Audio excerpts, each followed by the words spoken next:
What do you think is the biggest potential benefit of AI for the governance of society? What are some ways you think we can use it to make society better? There are billions of people around the world who want access to effectively a middle-class lifestyle. And above and beyond that, if at all possible, to a mix of expertise and support in their lives, that to a first approximation would sort of get a little close to what you and I might take for granted.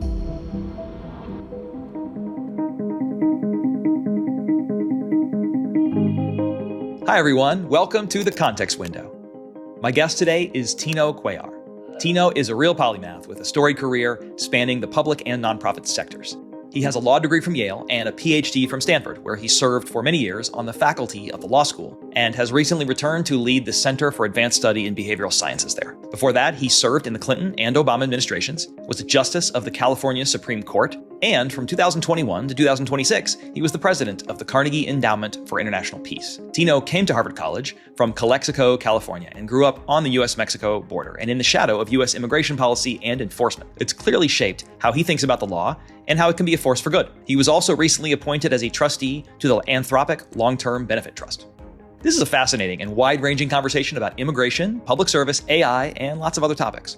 Tino is also a member of the Harvard Corporation, and so we talk about the governance of Harvard and of higher education more broadly. I learned so much talking to Tino, and I think you're going to learn a lot as well. As always, please send feedback to david@thecontextwindow.com, and enjoy the show. You arrived at Harvard College more than 35 years ago as a high school student from Calexico, California, which is a town on the border of Mexico on the other side of Mexicali. So you were a long way from home. Yeah, you've clearly done your homework.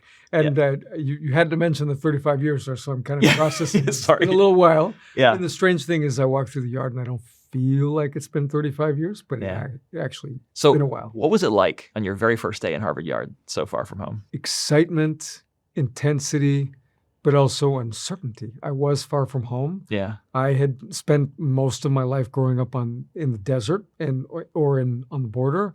I'd been to the U.S., of course, before I even lived in the U.S. because we'd grown up right on the border with the U.S. and my parents had been students in the U.S. So I had some familiarity with the area and with the U.S. But honestly, there was such a severe contrast. Calexico was filled with marvelous things. The stars at night in the middle of the desert are beautiful. Yeah. The contrast between this small town in the U.S. and this big bustling city in Mexico. There was also an interesting kind of Latino Asian thing because there was a big Asian population in northern Mexico, which you would not expect. Yeah. Going back to the folks who helped build the railroads, but then immigrated to northern Mexico. So I had all these memories from home and enthusiasm for being here. And yet I think there were times when I'd be walking through here and it felt just inescapable that I was just very far from home. Yeah. Right? Yeah. And back then, I mean, it's hard for people to imagine because of the little supercomputers we carry around in our pocket, but phone calls cost money, 10 cents, 12 cents, 15 cents a minute. That was not chump change. Yeah. And so you were pretty far from home and maybe trying to figure out your place. Exactly. One thing that's interesting to me about your background is, of course, you've long been interested in the law and in government and worked a lot in both those fields. And when I read about your background, some things you've said about what it was like growing up, you grew up in Mexico, but you commuted to the U.S. to go to school, and then your parents got permanent resident visas, so you actually moved to Calexico as a youth, and you were living in a border town, and you've told stories about how you were out for a run or walking around and you were asked for your papers. And so it just seems like you were growing up in an environment where the law and how the law affects people's lives was very salient. That's very perceptive. You could say maybe it was overdetermined that I'd become a lawyer, but I don't think that was obvious to me back then because you kind of remember in I don't want to essentialize, but the lawyer profession is not automatically sort of given a lot of respect and legitimacy in many countries. Yeah. And I would say in my experience growing up in Mexico, if you said you were a lawyer, you were going to be a lawyer, that wasn't an automatic positive. Huh. But it was nonetheless hard to escape two things. One is that in the U.S., lawyers were often at the center of the conversation about what is the public purpose of the country? What do we do as a country? The other thing, which is more directly what you were alluding to, is that if you're in one of these really interesting borders where there's a real contrast between the countries. So we're not talking Canada and the U.S. There's a little contrast. I'm sure if Mark Carney were here, he'd emphasize that. But like you're talking different languages, different per capita incomes, different architectures, different historical traditions, different facts about historical reality, then you start to wonder, like, what creates that? Like, how is it that life is different on one side, different on the other? And when you're far away from the border, that can all be fairly abstract. But if you're right there, it's right in your it's get face. caught up in like, how are the checkpoints run? Like, what is the fencing? Like, how do you manage both the security aspect of it, but also the fact that these two societies are connected in some way? And that was just part of daily life. It's interesting you talk about how the law was perceived in Mexico versus in the U.S. Do you feel like when you spent time in the U.S. that the way the law was perceived differently was attractive to you? Like maybe the law can be a force for good or something? Yes, Is that the for way you sure. felt? Yeah. And I don't want to suggest that like nobody in Mexico believed in law or didn't believe that lawyers could play some role. It's so hard to make sense of the true history of any country that we use our minds and we use kind of almost like the software we have from interactions with others to turn it into a set of nuggets we can kind of understand. Like themes or memes, right? Yeah. And there was kind of a theme in how 20th century American history is narrated, where lawyers play a pretty big role. Yeah. And names like Brandeis and Marshall like mean something. You begin to understand how to piece together a sense of how some of what drives progress in the country, however imperfect the legal system is, and we can talk about that, is the story that you get your day in court, that you get to argue a case before a tribunal, that you have an appeal generally, and that begins to create a sense of purpose. And for me, like being a high school student and having somewhat accidentally gotten recruited onto the mock trial team, it began to add up into a sense of direction. It sounds like what you're saying is that you felt like the law could be a force for good, a force for justice in the world. And that was appealing to you. Yes. It was also beyond like a force for good. It was just a fact of life. That's the other way to put it. You can't escape it. Yeah. Exactly. And that gets a little bit to your anecdote about like you could be in a border town and just be so close to the reality that some of your friends in high school had siblings who were working for law enforcement. Yeah. And at the same time, you had the reality that people were crossing the border every day. And so you're trying to make, I guess this is the way I would put it. There's the law and there's like, what kind of lawyer are you? And I guess the kind of lawyer that I've become, and this is related also to what I studied as a law professor, is like you're interested in implementation. You're not just interested in like, what is the UN declarations say are your human rights, but like, how does that get put into practice? How does that get it turned into reality? Right. And I think that's been kind of a theme in a lot of what I've tried to do. Yeah, I mean, the law is just words, carefully written words, but it actually matters how it's implemented in the world. It's what matters the most in a way. And you could say it's nice to think of the law not only as an end point, like we debate, we discuss, we have elections, legislators legislate, the president signs a bill or the governor does, and then there's the law. Yeah. But instead as a starting point, like, what does the law say? Yeah. Can we be clear about what its limits are? But what space does it give for us to imagine what we're going to do together? Right? Yeah. So let's go back to Harvard for a second. You're a freshman. Okay. And you, as you've said before, you are a Mexican immigrant in a place of privilege. And you've said before that sometimes you felt like you didn't belong here. Can you think of a specific time that really made you feel that way? There are so many wonderful things about Harvard. Yeah. Like one is that like how people come from different backgrounds gets played out in seminar rooms and in concert halls and in dining halls, right? Yeah. And I guess I would say that sometimes like just walking around these dining halls, it was very clear that some folks had come in with a little bit more of a sense of like what classes to take and what their professional kind of life plan was. And maybe they'd gone to schools that were kind of away from home already. And so they'd gotten used to that, right? Yeah. And some of us were more like, there are not a lot of us from these communities. Like, I guess I would say there were times when it was very clear that there were groups of friends who had known each other before Harvard, known of each other, or maybe several of them come from the same school. And, you felt, I don't want to overemphasize and say like, it's not so much like, oh my gosh, do I belong here? But it's more like, oh, wow, not everybody is coming here with the same background. Yeah, these people seem to already know what they're doing and who their people are, and I don't. And to be clear, like, I'm sure there were people here who felt even more, I don't know if out of place is the word than I did. Like my parents, they'd had college educations, even some grad school. Like we all bring something about our life experience, but it is certainly the case that there were times when I was reminded that I was far from home. Yeah. It was a different phase of life, different chapter, lots to learn. And especially like the balance that people strike here between being like focused on their careers and their future versus just kind of enjoying what this place is and their peers. Like, I'm not sure I had a good life plan for how to balance that. Nobody does. I mean, That's it's interesting. reassuring. It's interesting what you say, Tino, because what you're describing is feeling like you didn't belong, not because of the actions of any one person, but a general feeling of, I have a lot to learn and I feel I need to catch up, which maybe it's your hindsight that gives it a benign sheen, which is actually nobody's doing this to you. And the implication of that is like, I can just overcome it. Like, I actually just need to dive in. I think it helped for whatever reason to say, and I don't know if somebody said this to me or if I picked it up in a little conversation with somebody, but it was kind of liberating to begin to realize not everybody's got the same major, not everybody's got the same career goal, and yet here we are thrown together, which is kind of magical. We learn from each other, and we're probably, in 35 years, like we'll be doing different things, but maybe part of interconnected networks, maybe even partly through Harvard. Like, not all of that was clear in those words in my mind, but there's a sense of like, we're here, we're fellow travelers, but we're actually not all going to the same destination. I found that a little bit liberating. Yeah, no, I understand that. And also, as I tell students, my perspective now as dean, like I talk to a lot of students and most of them feel some sense of imposter syndrome.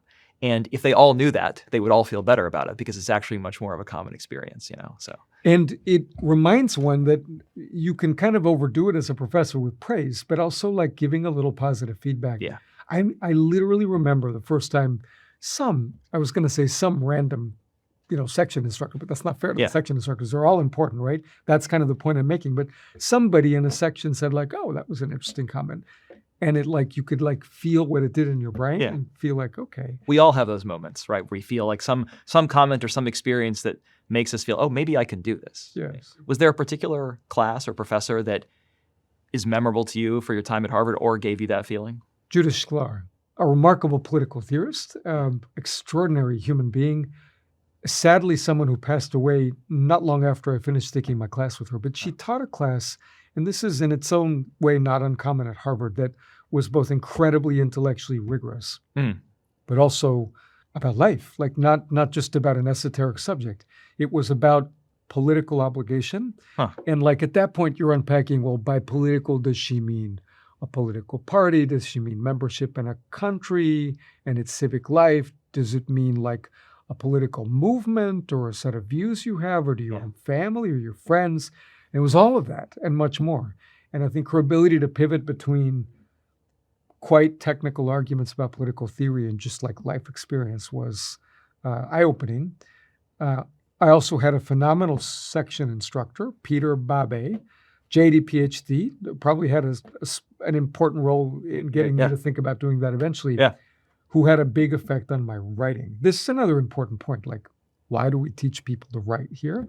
Well, mostly because I'm just going to speak for myself. I think thinking through hard things is too difficult to do without writing, right? Yeah, and also there's a discipline to putting it down on paper. Bingo. It may sound like a great idea in your head, but once you write it out, you see the flaws. So I would say if I could rename that class in terms of the role I actually had in my life, it was like political obligation, comma, and getting your writing to actually read persuasively and not be wordy. Yeah. Did you ever get a chance to tell Peter or Judith about the influence that the class had on you? I was able to talk to Peter a little bit afterwards because I was thinking about the JD PhD. Okay. To his credit, he didn't say, oh, this is a great thing because I'm doing it, you should do it. It was more like, you should think hard about this because there's an opportunity. Yeah. Basically, school always has an opportunity cost. Yeah. So like, what is it for you? Like, what would you be doing if you weren't in this program? And don't think it's just going to be like a continuation of college because nothing's as good as college. I remember when he said that, I was disappointed. I'm like, oh man, how could he say that, right? But he's right. Professor Shklar, I really wanted her to have a role in my thesis. And I remember having conversations with her right here in this building because her office was in Widener Library. And she had this very distinctive high-pitched voice. And there was something about every phrase just stuck in my mind. But she passed away, I think just a few months maybe after I finished her class. I see. It sounds like she had a huge influence on you during her time anyway. I think you could say that what I've aspired to do in a lot of my career chapters, however imperfectly, is to bring knowledge and action together. And although she had spent most of her life as an academic, this point about implementation, about the messiness of the real world, that's like all over her work. I think Yeah. I'll just give you one small example. Please. Because maybe it's interesting to people hearing, maybe not. But sometimes we are tempted to think of politics as a problem to solve, as like, it would be good if we could take the politics out of this. Right. Or it would be Just good gets if in the way. finally we get some agreement among these warring factions. And nobody should dismiss the importance of building bridges right now in this polarized world. But she didn't view politics that way. At least my read on her was like, politics is how you take conflict and make it like taken seriously. And like, woe be it any society that it wants to smooth itself over and completely free itself of like real disagreement. Yeah. So I think it's a cautionary note for anybody who believes too much that the right mix of science and law can just like technology, right, free us completely from disagreement. Yeah, I hear that as an argument against a kind of pure technocratic idea. There is some truth we'll get to, that actually the process of working out amongst ourselves is what makes us a society. Now, obviously, the other extreme is also pretty bad. Yeah, right. You can take it too far and just argue all the time. Like, you want numbers, you want the cost-benefit analysis, but you have to, I think the way I read her is give some room in your life for people to honestly disagree and not lose the valuable signal that sends. Yeah, no, it's a good lesson. So you got your degree at Harvard, and you were on your way, hopefully, to law school, getting a PhD eventually. But then you had some family tragedy strike, and I wanted you to tell me about that. And you ended up becoming the guardian to your younger brother. What were you, 22, I would describe it less as a tragedy and more just like life happens. Yeah, right? yeah. So in my case, our parents, who were remarkable people and had their own interesting and complex stories, found themselves going back to Mexico. Yeah. My brother was 15, and he... not unreasonably thought that it was a real fork in the road for him at that age to either go and be in a Mexican high school or stay in the U.S. And the only realistic option for him to stay in the U.S. was for him to move in with me. At that point, I was wrapping up college and I was going to start law school in New Haven. And so he moved in with me. And it was a shift in the life plan, let's say. Yeah. And how old were you then? I was 21. 21. Yeah. And you are the legal guardian to your younger brother. The best thing for building empathy with your parents is to become the legal guardian of a kid, especially a teenager. Yeah. He was a great kid and has done well. But there is like no scenario where a 21-year-old and a 15-year-old living together don't have conflicts and disagreements. So we learned a lot. I could tell many stories, but no, I want to ask about that. You said that he felt that was a real fork in the road for him. Yeah. Was it a fork in the road for you?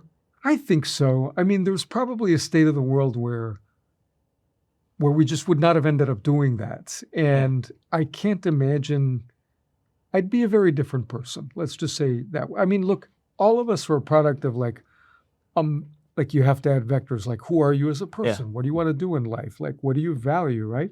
And I think the early experience of having a I hesitate to call it parental, but just a guardianship role builds empathy, also highlights the life dilemmas that people had as teenagers. Yeah. Like, he and I are very different. He's done very well in life, but... He went to Harvard, right?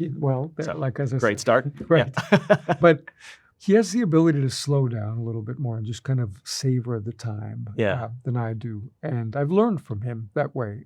But I also think that highlighted to me how his teenage years were different from mine. And so getting pulled in occasionally into his own dilemmas navigating a complicated school district, which New Haven is, gave me just also some appreciation for how people with, even from the same family, but are just coming at things at a slightly different moment in time and with a different personality, can have very different experiences. Yeah, and it's interesting to me too, because you've had so much experience, and your career has been about working within the law and institutions to shape people's lives for the better.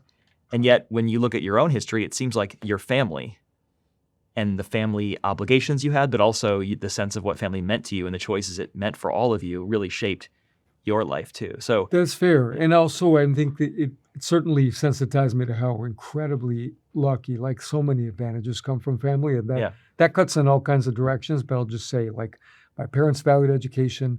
My parents were in that wave of Mexicans who got pulled into the developmental state and were given the message and the support from the Mexican government to get an education. Yeah. Were trained to be educators, right?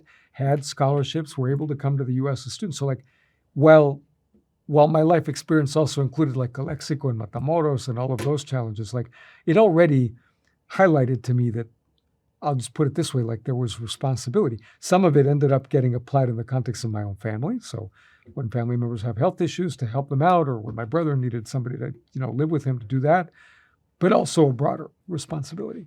If you hadn't moved to Calexico, do you think you would have ended up at Harvard? Do you think you would have ended up where you are if you had stayed in Mexico? I don't know. I have a very dear friend who was going with me to school at St. Joseph Academy, which is where I had a scholarship to attend when I was living in Matamoros. Yeah. He ended up going to Penn. He actually lives here in Cambridge now, ironically, and was on the school board in Cambridge. Remarkable guy, Jose Luis Rojas. But so that makes me wonder, like maybe we would have both come to the Northeast. But I really don't know. I think that life in Matamoros back then was complicated, in part because any city on the U.S.-Mexico border is a little complex. Yeah, of course. But also, like, you kind of wonder, like, the mix of life direction, economic resources, opportunity, chutzpah. You kind of need to figure out what you're doing. Yeah. I think that what I would say with more confidence is the move to California was very essential in my thinking, because California is far from perfect. There are a lot of issues in California, but the mix of scale, diversity, innovation, dynamism, and just energy in that place really ended up playing a defining role in my life. Yeah. And some of the learning of becoming an American for me was realizing that much as I liked aspects of life in South Texas when I would go to school there, that was not the entire United States. Yeah. It's a lot more complicated and full of different stories. Interesting. So you spent a lot of time at Stanford, speaking of California. What is one thing that you think Harvard could learn from Stanford to do better?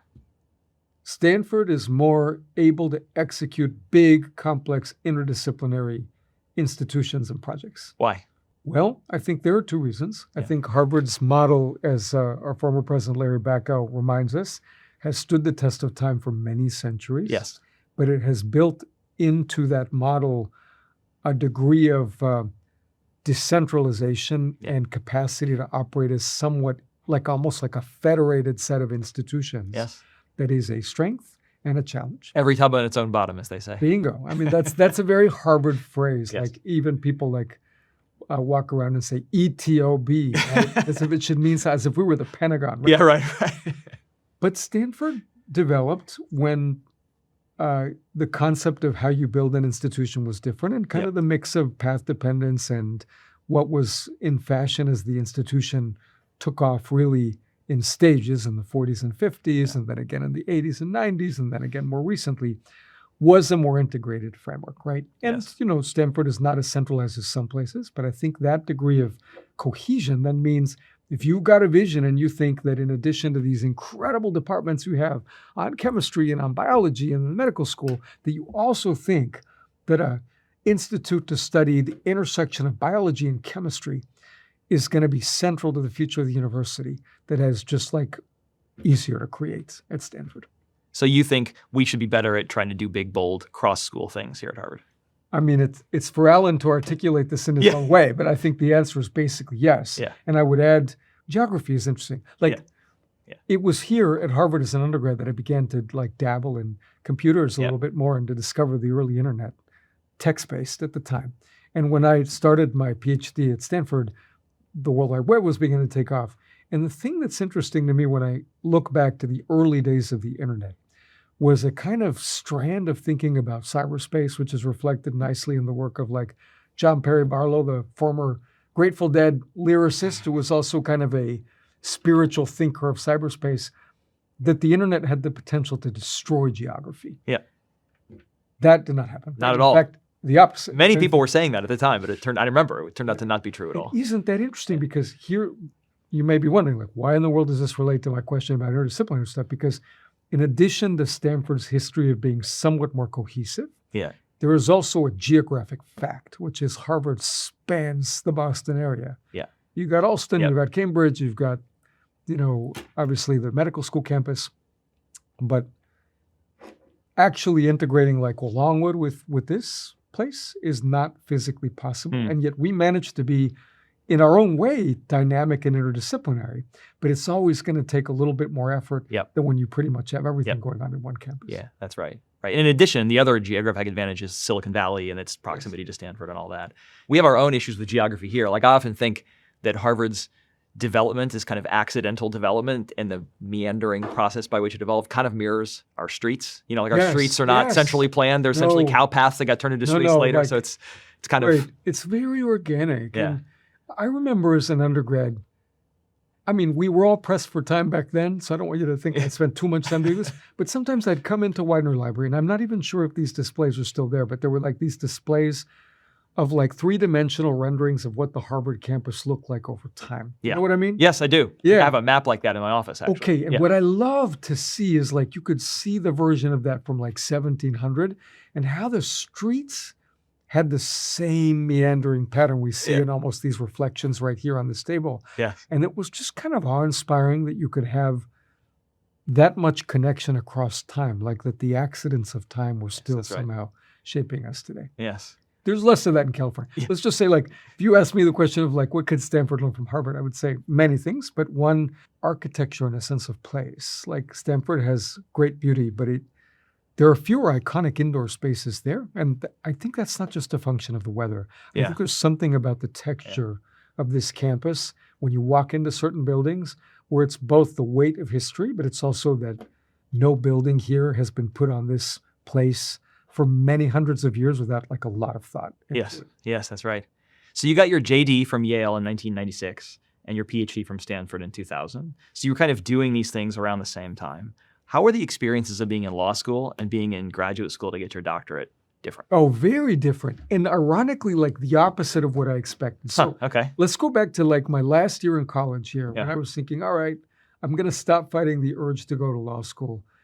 Like it's a very that's how you felt about it. Crazy stop way fighting to be the urge. a rebel to think like everybody tells me I should go to law school. I'm just going to rebel against it and not do it.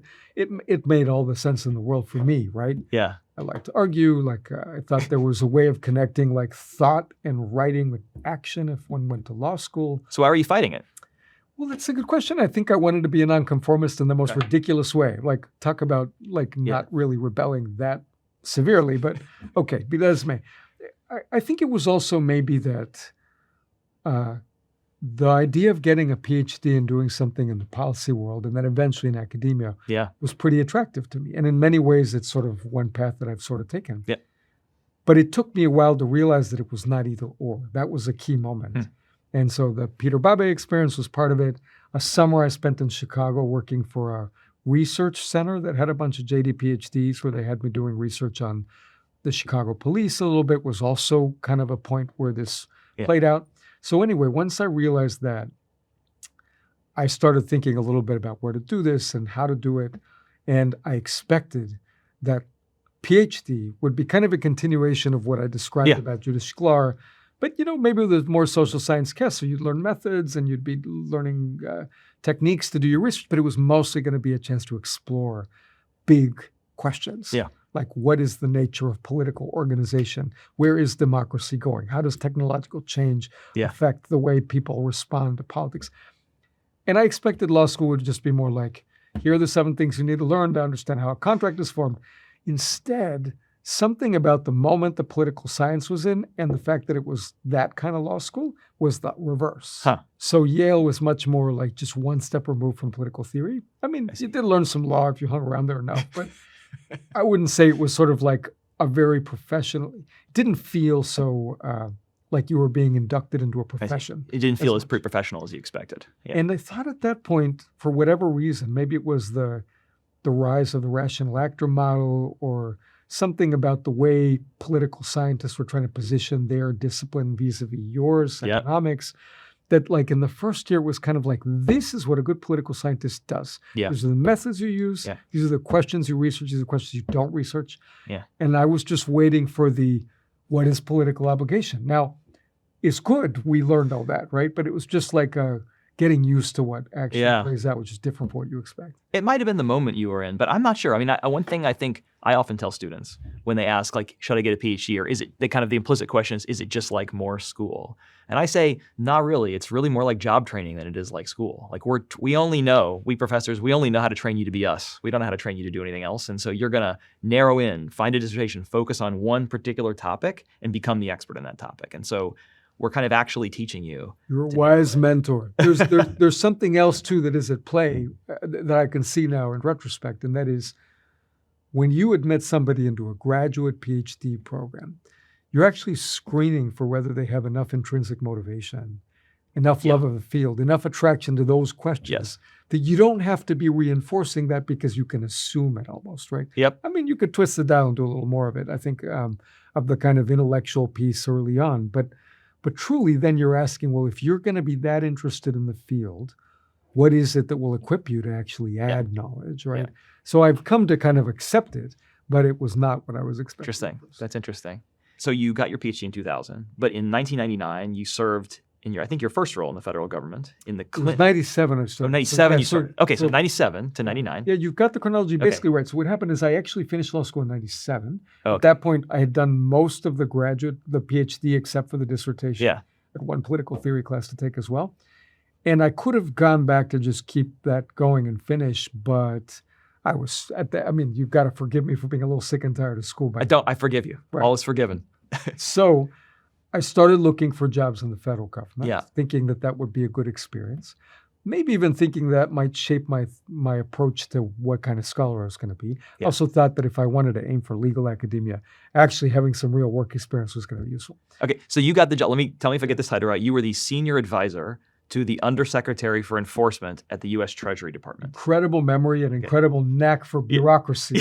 But cool. You took that job as a senior advisor in 1997, I'm learning, having not gotten your PhD till 2000. So you were a senior advisor who did not yet have your PhD. Yeah. How did you get that job? Rightly wonder, what was I doing calling myself, that? No, you were called that by someone else. I mean, you deserve the title. I'm asking, how did you get the job? That's a very good question, and it gives you some insight into the kind of weird dynamics of the labor market. So in law school, I was pretty sure I didn't want to, I had nothing against working in the private sector, but it's just more attracted to doing the public service thing if I could. So I applied to staff attorney positions in the government that I thought would be interesting. Okay. And when I tell you the agencies, you're going to kind of see a theme. Okay. I applied to the SEC, the Federal Reserve Board, the Comptroller of the Currency at Treasury. So I started thinking intersection of economics, policy, regulation, governance, international. That was what I was aiming for, civil division of the Justice Department. And I had some of those options, but I had also volunteered at the Clinton campaign in 96. Okay. And I knew some people from having done some internships in law school in the federal government instead of going to law firms. Now, it's a very good thing to get some experience at these law firms. It also helps pay for the cost of law school. But Yale had a generous summer stipend for people who were doing something in public interest that probably shaped my thinking. And also, I had a job working as an intern at the Council of Economic Advisors, which is pretty cool. So I did that. And then I volunteered on the Clinton campaign.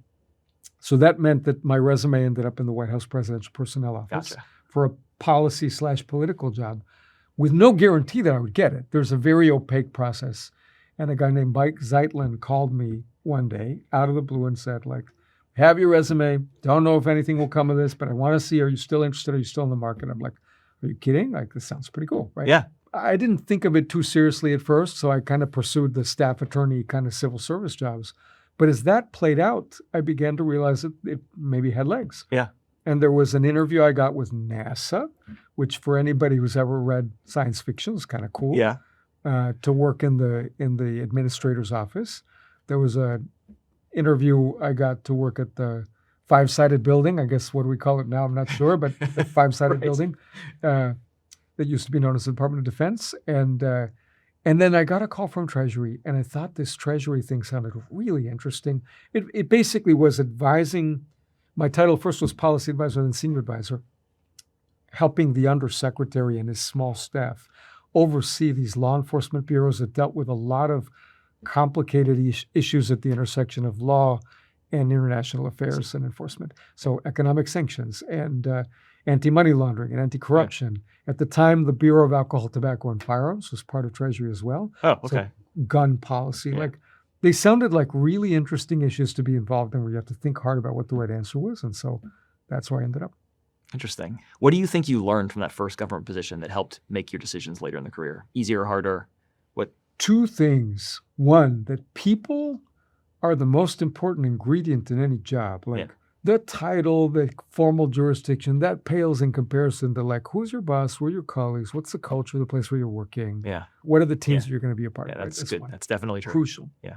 I'm a lawyer and a political scientist, not a sociologist. Yeah. But if I were asked to describe what sociology is, I would say it's about the sorts of things that nobody quite taught me, but I began to learn when I was at Treasury, which is that there are sort of like themes in how organizations run that are not on the org chart. Yeah. What do I mean? Treasury at that time was made up of like, let's call it different tribes. There were lawyers, there were bankers, and there were economists. Yeah. And they did not all think the same. And give or take, like to get anything done at Treasury, you mostly needed 2 out of 3 tribes, right? Right. Which is kind of interesting, right? Because there were times when— That's politics. There you go. But for me, it was a revelation to see that, let's say, bankers, and I mean people in finance, not necessarily literally just investment bankers, but people who are coming from private equity or from, investment banks or from that world broadly, or from Citi or whatever. Yeah. And then people more from your profession who might have a little non-academic experience, but mostly their distinction was being really thoughtful and sharp economists.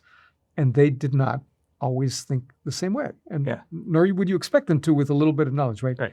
But so years later, when I was on the California Supreme Court, I thought a lot about how the professional backgrounds of my colleagues and the way in which they thought, given their life experiences, sometimes ended up being almost as important as in those cases where you really had a lot of uncertainty and the legal material didn't easily answer the question. You had to give a lot of thought and do a lot of conversation to figure out what the right answer was.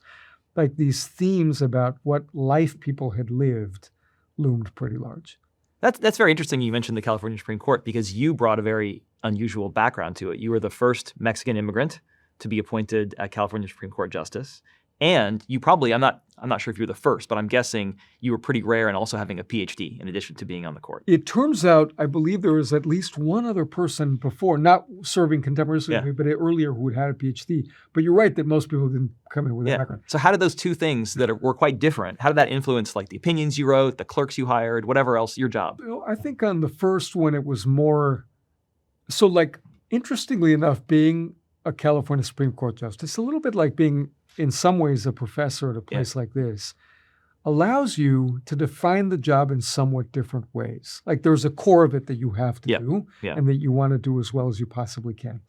But let's just say you and any random 3 of your colleagues in the econ department are not living the same life. Like the trade-offs you're making is between sort of scholarship, teaching, academic leadership positions, being a public intellectual, external service, like all of that. That's one of the great things about the job is you get to pick different aspects of it. It's not one job. So on that score, I was drawn to the judicial administration side. It's a complicated and difficult system with like a $5 billion budget and just about more judges than any other legal system in the world, including the American federal system other than China and India, right? Yeah. So you're running like a giant adjudicatory system.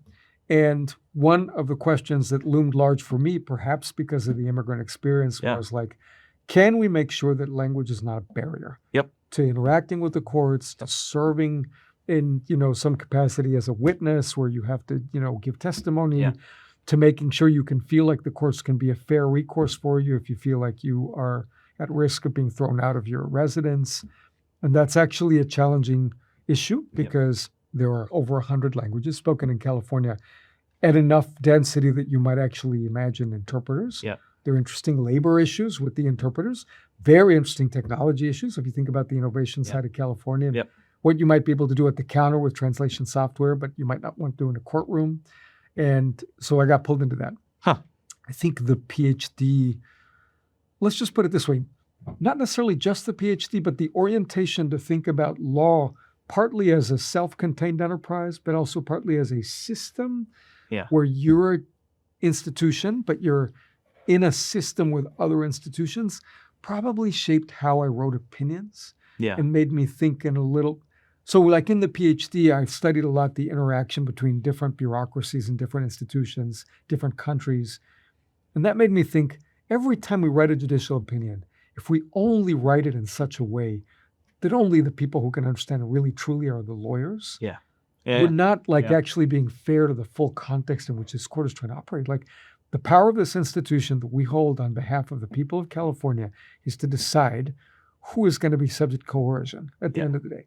And that kind of responsibility requires thinking about a broader audience, making sure they understand the why of it, right? Even if you take out all the legal mumbo jumbo and all the citations, that a reporter who's writing a story about it, or a thoughtful layperson or a party to the case can understand what's going on. Right. So focus on implementation. I think another, maybe tell me if this is wrong, I think another, I would guess, advantage of having a PhD and maybe being, I would say, empirically minded or a bit data focused is that social scientists think about how to discern truth and how to interpret facts.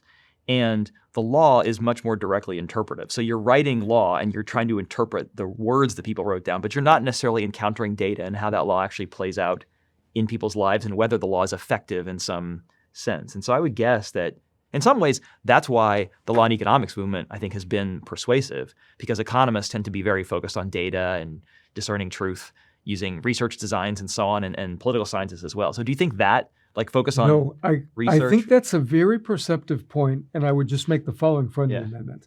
The kind of data that let you get a really clear picture of what's going on will often come in the form of reliable quantitative data. Yeah. It's good to have that data, but there are many situations where we have data, but it's not in that form, right? Yeah. So interestingly enough, in the court context, when you're sitting atop a very, very large judicial system with 6 million matters a year, and having to select cases and seeing how a case that's supposed to clarify something might spawn a bunch of appeals or not. Over time, you do get some signals. They're noisy, right? Yep. But actually, the irony is that in some ways, I think the one aspect of the PhD factors into kind of legal argument in a way that is different from the data piece, and that's the theory piece, which is to say, lawyers have their own way of thinking about theory and jurisprudence. Yeah. But there's an aspect of the work a sort of rigorous social scientist will do, which is more about what exactly is your theory? If this is your theory about how a statute should be interpreted, then if you strip it down to the core of it, to the essence of it, apart from these facts, what is it really? Yeah. And I think that level of rigor sometimes pushed me to be more specific and also to realize that something that seemed logical actually had a flaw in its reasoning. Interesting. So you think it made you a better lawyer? Ironically enough, now I'm not suggesting every lawyer get Justice do, right? Yeah. There's some efficiency issues with that, but I do think there was a synergy, ironically, in ways I did not expect. That's interesting. Yeah. Now, you also worked in the Obama administration for the Domestic Policy Council in the White House. How was working in the White House different from working at Treasury? And how was working in the Obama administration different from working in the Clinton administration? Oh, how interesting. So there were many differences. Let's just start with Clinton and Obama. I mean, clearly I was not working in the same level, but I would attend White House meetings sometimes when I was at Treasury in the Clinton administration.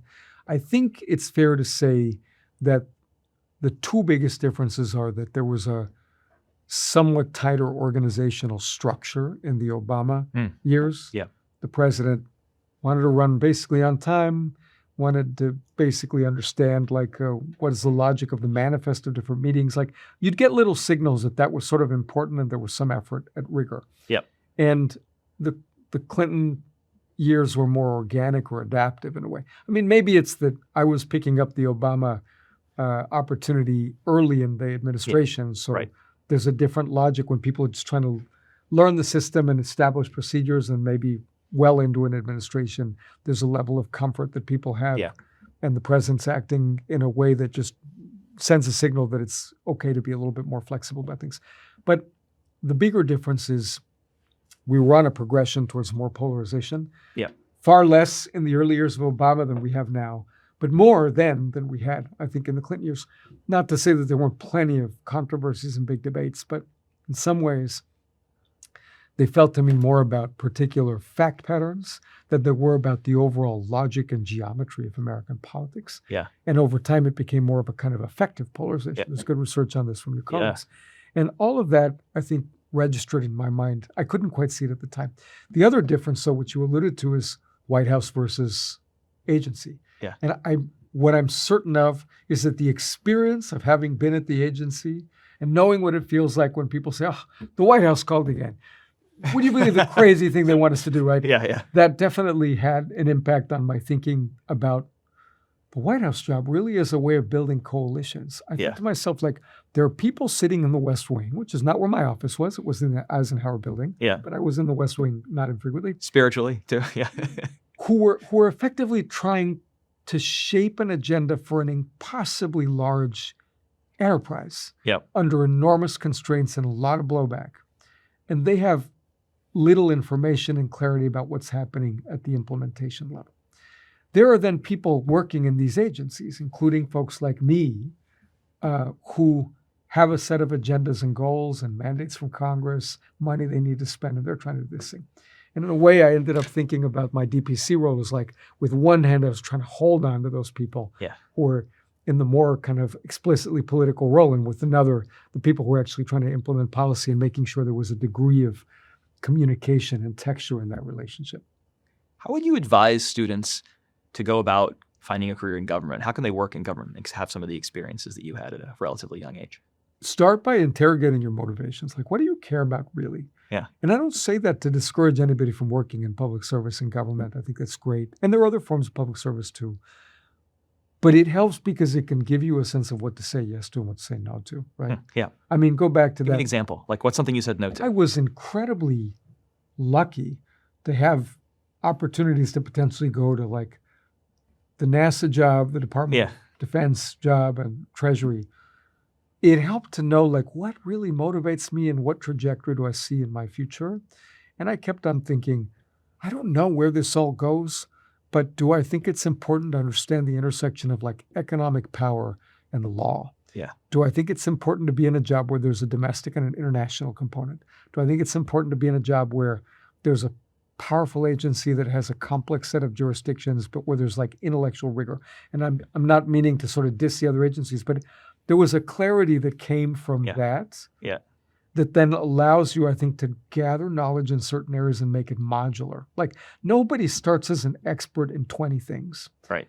But if you learn one or two things really well, then when you have to learn more things, you can add in a modular way. And as your responsibilities increase, you know more what to do. I'll give you a specific example. So the border experience we started with, totally not irrelevant to like, what does Treasury do to deal with these cross-border financial flows? Enforcement, that are potentially like problematic for the United States and break the law. So then you have to think about human capital, about implementation, about process, about fairness, about adjudication, about audits, about international relations. Yeah. And having delved into that pretty deeply when I was starting off as an academic, and I was thinking, like, what is the way I can write something that is going to be interesting for people, but also to draw on my experience? I could write something that went really deep in how the U.S. defined this anti-money laundering goal and turned it into a set of routines, procedures, practical uses of information technology, diplomatic agreements, right? Yeah. That could suss out like unintended and underappreciated facts about that. That, in turn, then made it easier when I was at the White House to pick up other areas that were not necessarily the ones that I'd been focusing on. Right. So by then, transnational crime, sure, that was something I had some background in, criminal justice, but like by bureaucratic reshuffling, there was a need for me to pinch hit on rural and agricultural policy. Yep.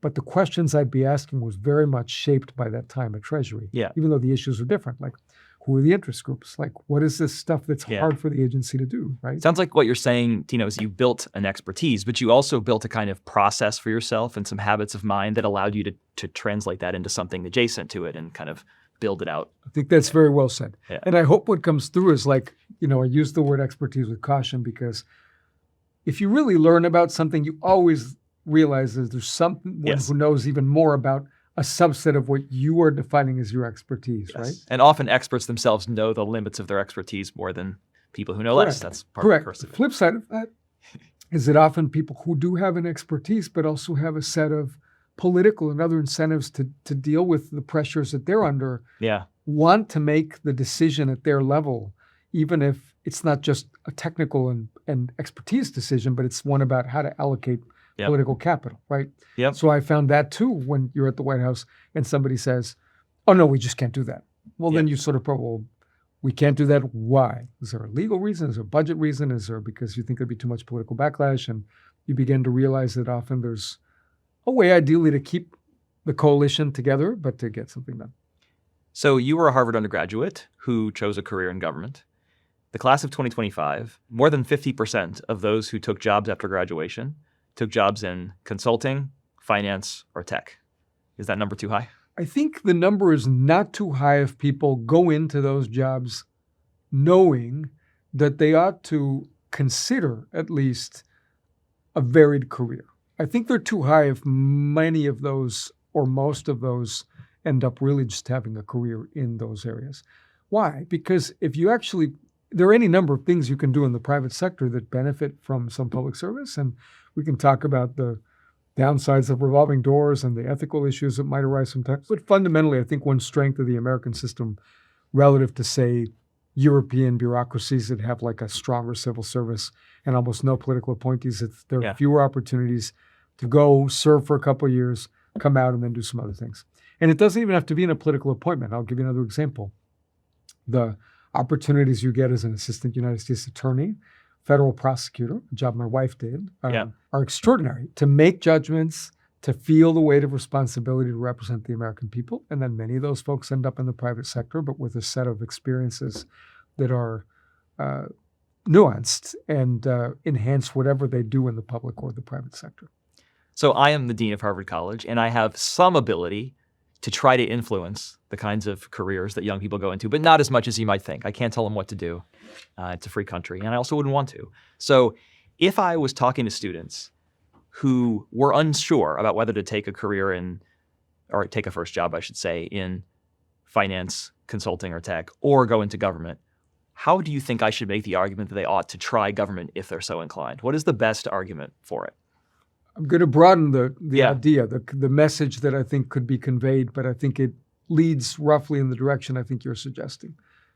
Whether it's government or some kind of civic entrepreneurship or taking a job with a cool nonprofit or starting a new kind of company and taking a degree of risk to do that, or going to someplace interesting in the private sector, but definitely not the one any of your classmates might have thought about.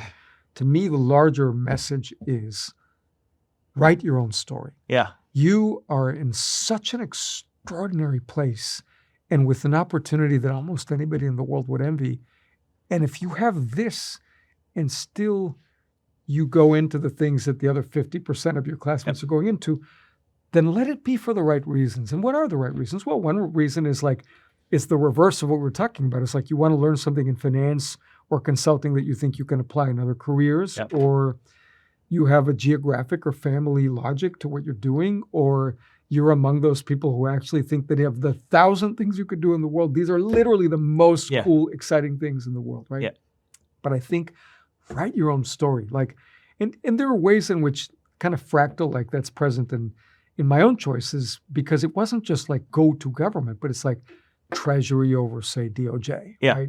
Or like when I was working for the Obama campaign, like, do you want to be advising on, say, immigration and criminal justice or on foreign affairs? Like in my day job now at Carnegie, I do plenty of foreign affairs, but like it's the sort of like being intentional about what you're picking that I think really has powerful words. Yeah, and I think that's well said and great advice. I set the question up in a certain way, but my actual advice to young people would be, the way I would say what you said, which I agree with, is you want to choose a first job or a first experience out of college that's going to maximize your learning potential for the future. That like you're not done here in college, you're just getting started. And sometimes when you choose a role that is writing your own story off the beaten path, you end up learning more because you've been given a lot of responsibility because you're in a small organization, it's a startup, it's working for a state government, or it's something where you have a lot of responsibility right away and you're going to learn so much, it's going to help you even if you end up going into the private sector later on. And even it's not about what sector. Like, you don't want to be a cog in a machine. You want to write your own story. So I love that. I think that's very well said. And I think for the many folks that you and I both know who have successful and happy and exciting lives in the bigger private sector institutions, I think many of the ones I know who are happiest there have done a number of things. Exactly. Yeah. In between or before. So it's like, I think it's sort of maximize learning, minimize regret. Go out and write your own story because you're not going to be able to do it coming with this kind of education. Then I don't know Yes. what, like go big or go home. I don't know. Yeah. They're bad like memes here that I don't want to Yeah. get into, but it's just like take advantage of it. Like you only live this one Yes. time. So speaking of writing your own story, you took the job at the California Supreme Court in 2015. And that's not a lifetime appointment, but it's a relatively long appointment. Yep. But you left after 7 years to become the president of the Carnegie Endowment for International Peace. Correct. What is the Carnegie Endowment for International Peace? It is the first think tank in America. So nowadays that you say, oh, well, you could go work at a think tank, you could go work at a nonprofit. Well, that category did not exist in 1910. Yeah. Imagine somebody, Andrew Carnegie, who was at the time among the wealthiest people in the world, maybe the wealthiest after he sold his steel business, vertically integrated and somewhat horizontally integrated too, to JP Morgan. Yeah. And he was obsessed with education, libraries, and global peace. He was an immigrant himself, had come to the U.S. almost at the same age I did with very little money and had built an extraordinary life for himself and transformed the way basically the American industrial economy worked. But how to convert dollars into international cooperation is not an obvious function, right? And he was advised by Elihu Root, who was the former Secretary of State and Senator from New York, and a close confidant of his, and Nicholas Murray Butler, who was president of Columbia at the time, to try a new kind of institution that was going to be doing research analysis to guide policymakers that could allow them then to sort of represent the interests of their countries effectively, but to have the data and research that they could do it in a way that would maximize productive cooperation. That same organization could in the background also be doing dialogues between people close to governments but not officially in positions of power to lay the groundwork for diplomatic breakthroughs. And it could also serve as a kind of platform for training the next generation of people who are going to do real work in diplomacy and international affairs. And now, 115 years later, that is exactly what we are still doing. Obviously, the issues are different, the methods are different, but we do research on nuclear policy, on technology policy, and AI's impact on geopolitics, the Ukraine war and how to keep Ukraine afloat. The trick is in that kind of setting to take the kind of aspiration for rigor and objectivity that is so much a part of our university world, but to put it in a context where people carry around a whole bunch of really detailed institutional knowledge that then allows them to take analysis and rigor and largely apply it to problems that are 6 months out, 1 year out, 2 years out. So I see a real complementarity between what Carnegie does and what universities do. And over time, that model has been key in having Carnegie advise the scaffolding of what became the UN, early arms control agreements between the Soviets and the Americans, some of the thinking that went into the Biden administration kind of foreign policy for the middle class, ideas that have been picked up by multiple administrations for how to keep Ukraine secure without having it join NATO, which is not realistic at this point. So we're about ideas and about action. How has the work of the Carnegie Endowment changed as the U.S.'s global leadership role has changed over the last, let's call it, decade or so? There's one big story that drives a lot of the change, and it's quite simply that back in Andrew Carnegie's day, and let's say in George W. Bush administration, so much had changed about the world. Think about per capita GDP, nuclear weapons, the rise of the internet.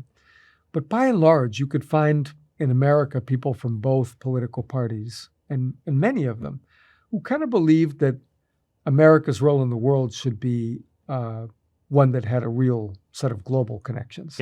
And that there ought to be a system of integrated or somewhat interconnected economic interests that allowed for a lot of cooperation among countries. And that if there were deviations from that, that was not a good thing. And that ideally there would be some degree of mutuality with the U.S. protecting its interests, but capturing gains from trade, having opportunity to invest in different countries, and that would strengthen security. And there are different stories one could tell about when and how that's more true or less true or whatever. But the biggest change is that over time, for a variety of reasons we can go into, and your profession has been studying in different ways, that model or that framework of globalization is kind of frayed in its support in developing countries, in middle-income countries, and in advanced industrialized countries.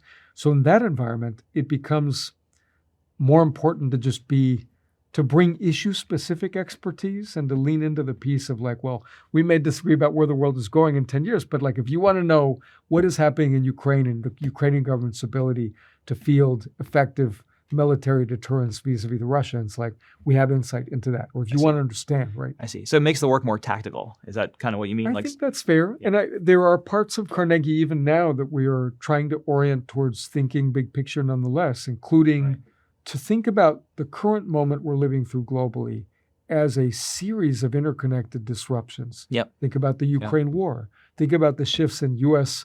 foreign policy in the last 12 months. Yep. Think about the October 7 attacks and the horror that came from that and all the dramas that have followed, right? The Iran war. If you add all that up, it reinforces a sense that the world is subject to a disruption. But what we're hoping to do is to not lose sight of the broader narrative I'm alluding to, and then to have some serious thinking and research go into where's the world going medium term, right? Yeah. What is going to happen beyond this disruption, as it were, with respect to American power, the way countries solve problems together, the way science and technology affect security. Yeah, no, it's interesting because, at a time when the U.S. is retreating from the idea of globalization, or we're actually discovering through various world events how interconnected we are. And so that, I guess, presents a challenge because you're sort of trying to point out all the ways that, a butterfly flaps its wings in the U.S. and it has effects around the world. At the same time, we're kind of disengaging from the consequences of that. For some reason, I just want to put a label on it and call it the Strait of Hormuz effect for some reason. Yeah. I don't know why, but I just sort of figure that that comes to mind. Yes. I mean, seriously, to kind of back up that point, of course, the point is that in the context of a war and oil blockages in the Strait of Hormuz, it becomes more salient. But your point, which is entirely right, David, is that that's always humming in the background, right? There are really good reasons to think of this country as separate and different from any other country. I believe it is unique, and I believe it is the most extraordinary country in the world, and that's why I'm proud to be an American. Yeah. But going back to the border point, there are also ways in which we have these interconnected fates with the rest of the world, like try stopping a pandemic right at the border. Yeah. Try saying to the atmosphere that the carbon emission problems we have in one jurisdiction shouldn't affect the U.S., full stop. Yeah. And so that reality of balancing the two is what makes these issues so interesting. Yeah, I agree. I mean, and so you've done some really interesting work on another current issue facing us, which is AI and governance of AI and governance issues that AI brings about.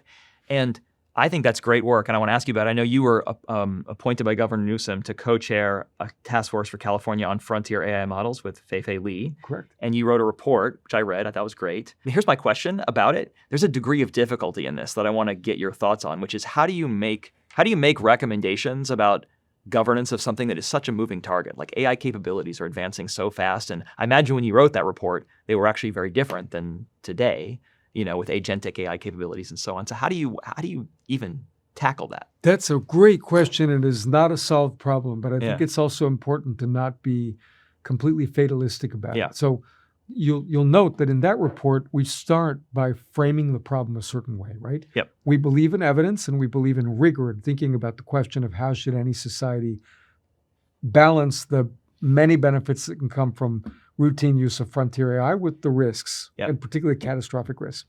But one thing that would be wrong is to assume that simply because the technology is evolving quickly and dynamic and in many ways different from other technologies, that somehow means that literally everything that we've ever learned about how to govern has zero applicability. Right. Because the irony is that fails to take account of the lesson of how many times humans, from the development of fire on, have confronted serious technological change that then calls into question how much adaptation and how much continuity. That literally is the story. Law, at least, right? And it's an imperfect story, and there are plenty of ways you can really regulate in a clunky and a bad way. But to start by then framing the problem as instead, what might we learn from the history of humanity's relatively recent experience with technological change that sheds some light on what to do here? Right. And how then to think about creating a framework that is going to be a little bit less static, because, as you learn about a particular technology, you can make it more static or you can make it less so, and there are pros and cons. A little less static and a little more about strengthening the ecosystem of information and knowledge we have that will let us learn more over time. Focus on incentives and governance, and I think it's very wise because history doesn't repeat, but it rhymes, and it's maybe AI is different, but we've also, when the economy electrified, That was a pretty big deal. We've had when we got computers, so maybe it's not a perfect guide, but we can learn a little bit from history about how we adapted to these changes in the past, what principles were most operative. I'll give you an example. I was very lucky while I was on the California Supreme Court to start teaching here at Harvard Law School. I did that a couple years. Yeah. And I was teaching early classes about AI and cyber back then. And one of the cases I got my students to read involved the question of whether sending an email to somebody counted as trespass, or whether trespass literally required someone to get into the studio and cross that line over there. And certainly feels like trespassing sometimes. Well, bingo, right? So the question of exactly how to adapt a body of knowledge to that problem is an example, and there are thousands of them, of how this problem has been faced before. Yeah. But again, one important thing in that line of cases was to not simply say, simply because we found a persuasive legal argument that there's some analogy here that can be made, let's make sure trespass doesn't stop meaning something in cyberspace, so we're just going to apply it full stop. And instead, there's some nuance of why should it apply? Why shouldn't it apply? Right? Yep. So all that is to say, I think the balance to be struck begins with not ignoring what human history can teach you. Yep. And finding the right balance between humility and some confidence. We get very focused with AI. I've been struck by the public conversation is very focused on the risks, the catastrophic risks, which are real. But what do you think is the biggest potential benefit of AI for the governance of society? What are some ways you think we can use it to make society better? I like to tell the following story, but it's one that I admit will be contingent on energy, which is key, right? Yeah. Making sure we gradually squeeze out more efficiency from energy sources and have the right architecture around the scaling up of compute to make this a reality. Yeah. But you and your colleagues in econ have assistants.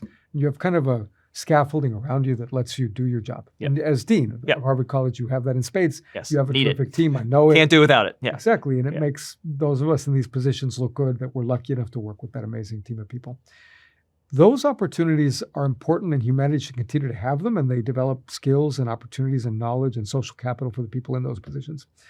But there are billions of people around the world who want access to effectively a middle-class lifestyle, and above and beyond that, if at all possible, to a mix of expertise and support in their lives that to a first approximation would sort of get a little close to what you and I might take for granted. Yep.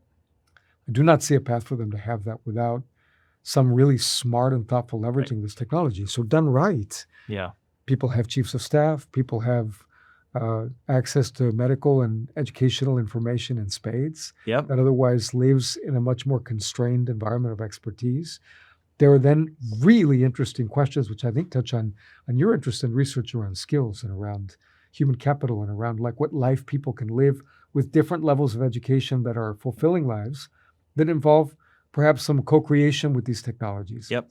But we have to start by being honest about the reality of a vision that makes it really hard for people to have some things that they can legitimately want if we stick just so stubbornly to the same model. I'll give you another example. Yeah.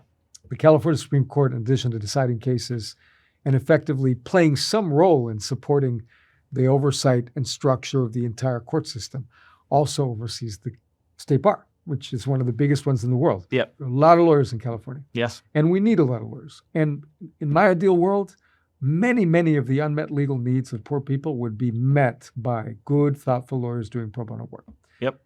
But there is not a scenario I can imagine where that model will meet all the legal needs of people in a jurisdiction like California, let alone we can start talking about India, right? Yeah. So what is the right way to think about the interplay of human judgment, technologically available manufactured intelligence, carefully tuned for a problem, carefully reviewed and audited, right? That can actually give people a much better set of options than just puzzling through a legal system. Yeah. What I hear you saying, Tino, is that if we manage the transition well, which is a big if, everyone can have a team, everyone can have an assistant, everyone can have access to pro bono or close to pro bono, $20 a month legal advice, and that's actually a bigger benefit for people who are never going to get access to it in this world. Bingo. And let me add to that, right? Because I think one of the interesting things that if you were to ask me, you haven't asked me, but it's okay, well, Tino, what themes might you sort of extract from this conversation? I would say it's useful for us to try our best to be strategically nuanced and empathetic enough to try to see the world from the perspective of people who are not in our position. Yes, absolutely. And when you're not securely in an advanced industrialized country with like legal documentation in this country, your world is much more constrained and your needs and concerns. I mean, again, not disconnected from the need for jobs and opportunity, but also like you don't have access to things you take for granted here. I mean, think health insurance, doctors that are reasonably good and so on. So like I want us to work on a vision that does allow this technology to play a constructive role in the lives of people who are looking for things that we might take for granted, while at the same time recognizing that it is a giant experiment to enable thousands, then millions, then billions of agents to be interacting, perhaps developing their own language, perhaps finding ways to transact, perhaps, facing some of the similar interpretive problems that I faced as a judge about when somebody says, find me a way for my company to grow, make it legal, here are the resources I have available, and find me the 20 best contracts I can have in the world that will help my company grow. Like when there are billion agents interpreting questions of that nature, it's potentially a very different world. And questions like, well, who controls what become much harder to trace. I mean, one thing that's consistent with your point, which is that this is going to be much more beneficial for people who don't have access to the things you and I have access to, is that AI is viewed much more favorably in developing countries, poorer countries, than it is in countries like the US. And so I think that tells you that people immediately see this is an open door that previously was closed. Yes, and without falling into analogies that I think sometimes can be a little overemphasized, but I think there's an interesting nuanced comparison one can make between the path forward for AI and what it means to have a reasonable governance framework that allows for innovation, that takes seriously some of the risks, that takes seriously the anxiety about jobs, that play out differently in different societies, and the globalization experience we've had. Because in both, you're talking about important economic change, evolutionary in some cases, shocks to the system in others. And one part of the globalization story that is hard for many, I think, Americans who are worried about it or concerned about it to fully appreciate, and I fully recognize there are issues with globalization sometimes, is that for many communities around the world, the access to markets in the developed world is very important in lifting up their standards of living. Yes. In the grand scheme of what makes the world better, that should not be ignored. It's not the only variable, right? But here too, we have this question of like balancing needs and concerns of people in very different circumstances. I want to ask you a couple questions about Harvard. Okay. So you have served since 2019 on the Harvard Corporation.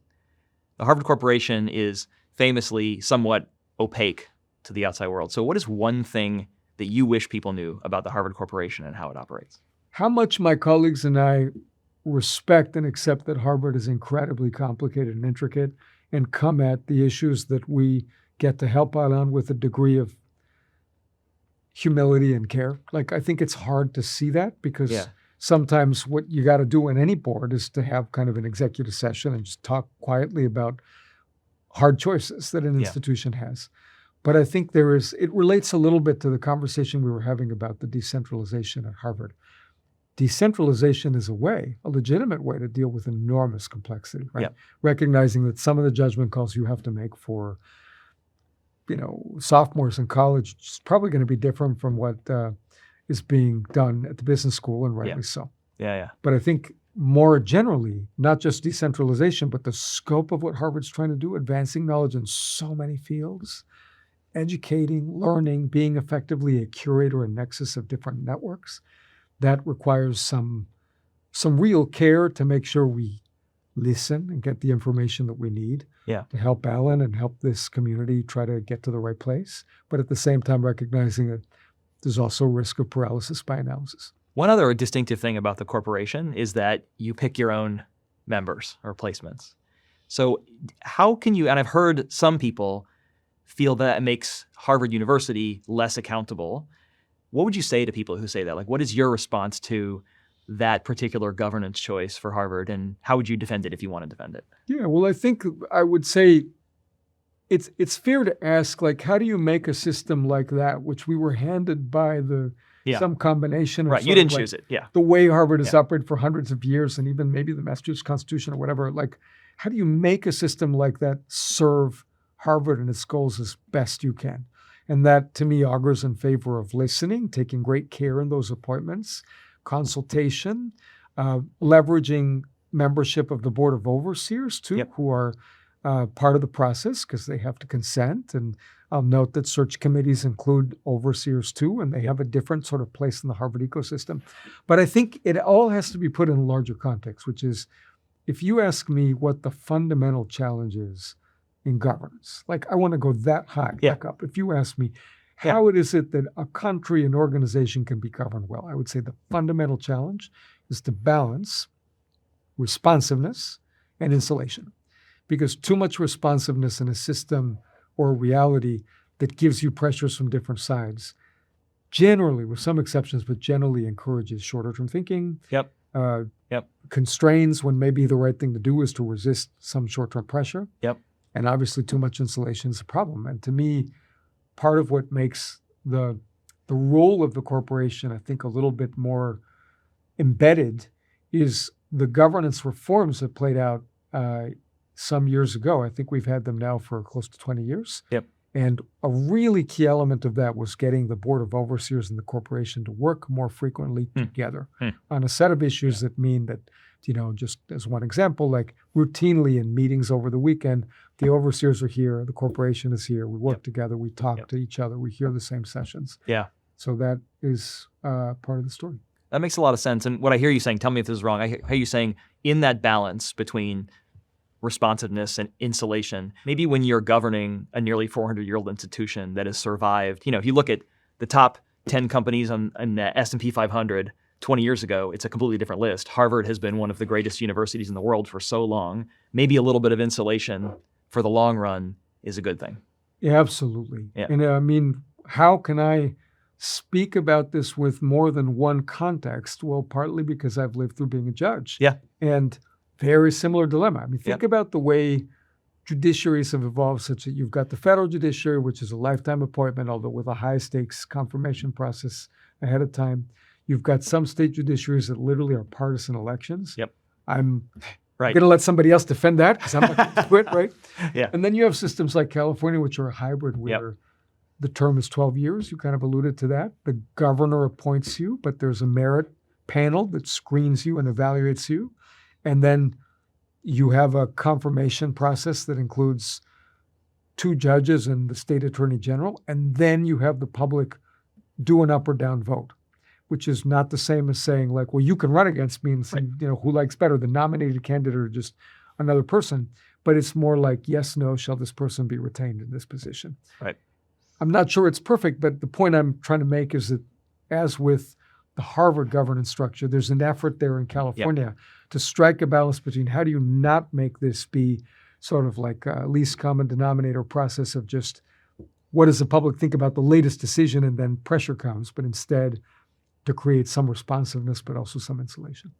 How do you think Harvard will be different in 2030? Harvard is an institution of America, but it's also a global institution.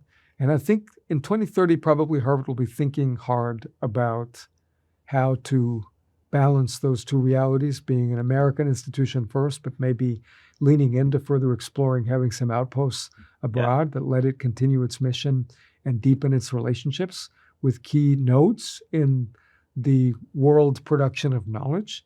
Harvard will be further along in building up effectively a new small city in Alston that will have greener spaces and very beautiful places for people to be part of the campus experience. I think Harvard will be further along in thinking about the connections between the incredible science we do here at FAS, the life-changing treatments we have in the hospitals and the medical center, some of the possibilities for partnership at MIT. Those vectors are already there and being used, but I think it will be further along in doing that.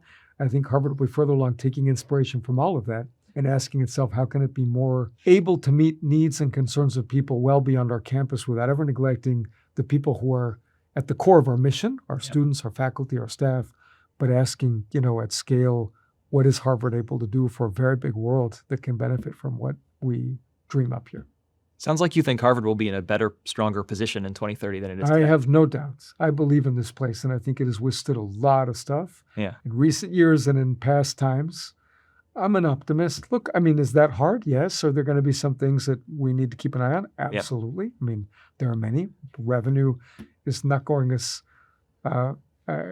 is not rising as quickly as expenses. And for anybody who thinks seriously about economics, like that is the kind of thing we have to be thinking about. But I think overall, there is such promise here. We are so blessed in our ability to attract such extraordinary people to this place. And for what purpose? For the purpose of advancing knowledge, learning, teaching. That's pretty cool. Yeah. Last question for you, Tino. Is Harvard a force for good in this country? And how can we be better? The best thing about Harvard is that it's really easy to answer that question, but the answer is not satisfying enough. Harvard has long been a force for good. That's not the same thing as saying that Harvard is perfect. We have much to learn. We're learning it even in real time as we speak, being a pluralistic place where ideas really stay at the center of what we do, being rigorous and objective and analytical and continuing that tradition, but doing it in new ways, right?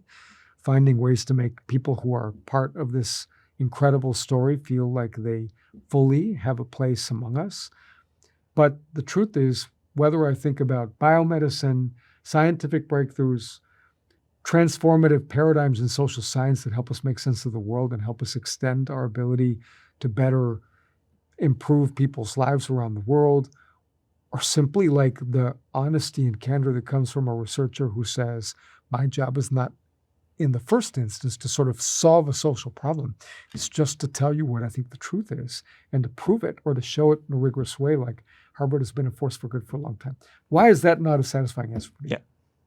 Because the real question is not just, is Harvard a force for good? It's, how can Harvard be better? Exactly. Right? And how can we continue the process that, includes choices made 100 years ago or longer that helped put you where you are and maybe in some ways me where I am, and how to turn that into a continuing story that gets people excited and dynamically involved. And I think that is always going to take a little bit of hunger, for lack of a better word, a sense that this is an unfinished story.